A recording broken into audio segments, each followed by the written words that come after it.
wires, and we can come along and plug in a receiver, and then use a hand unit to turn irrigation off and on, and it's very efficient in checking irrigation, flushing lines, all that kind of stuff.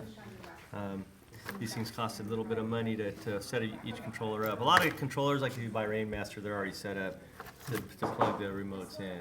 But you could actually adapt with this. You could put this on any controller and use like a Rainmaster remote. Controller is different than like a programmer for. This doesn't program anything. It just turns valves off and on. Okay. So you can check and repair sprinklers out in the field, and you don't have to keep running back and forth to the controller and turn them off and on. That's how Tom gets us every time. Yeah. Okay. It's like a So remote. this is one style. Rainmaster's pretty good remote. So.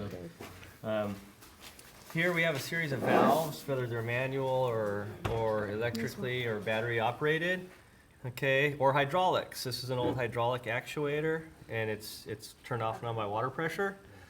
You'll see some of these in old systems. No new systems that I'm aware of are using any hydraulics, but you may come across lines like this that actually send water instead of electricity back and forth to valves to bleed them on or to shut them off. So.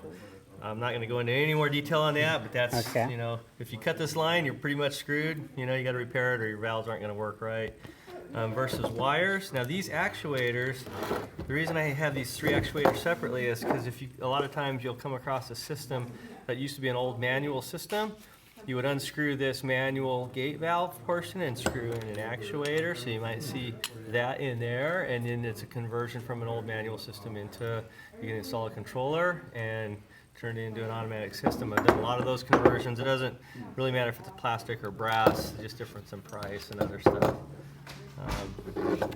Brass is very strong, but it's subject to the water quality, and the water quality plays a lot of havoc with brass components. That's the downside to brass. So you get buildup of calcium and everything else in it.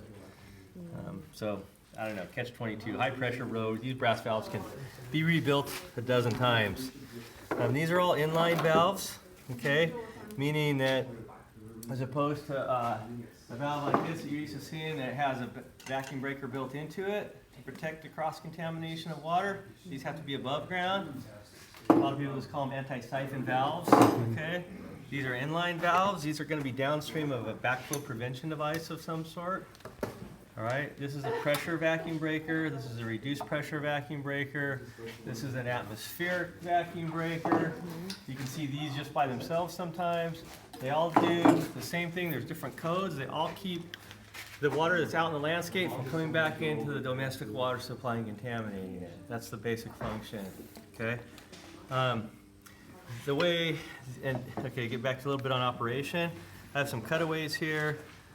Basically what happens when this valve's closed, it sits down on a seat. It doesn't allow any water to pass through.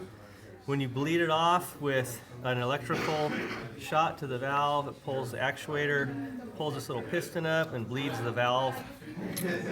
This piston gets sucked up in there, stays up, it bleeds the valve just like if you were to manually open that screw up, okay?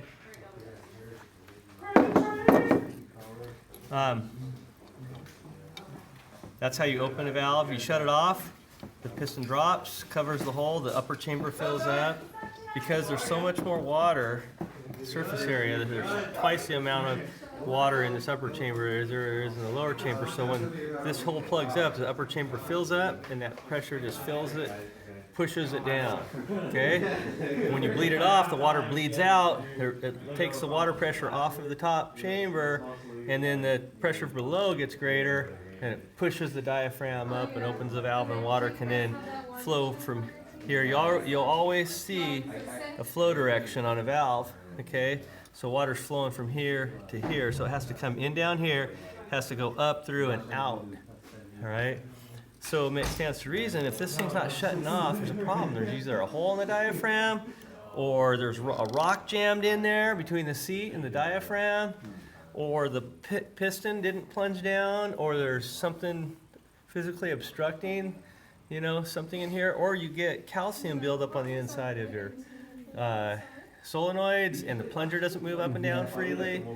So there's different things, and I don't want to get too much into troubleshooting, but as long as you kind of know the basics, there's usually a spring that helps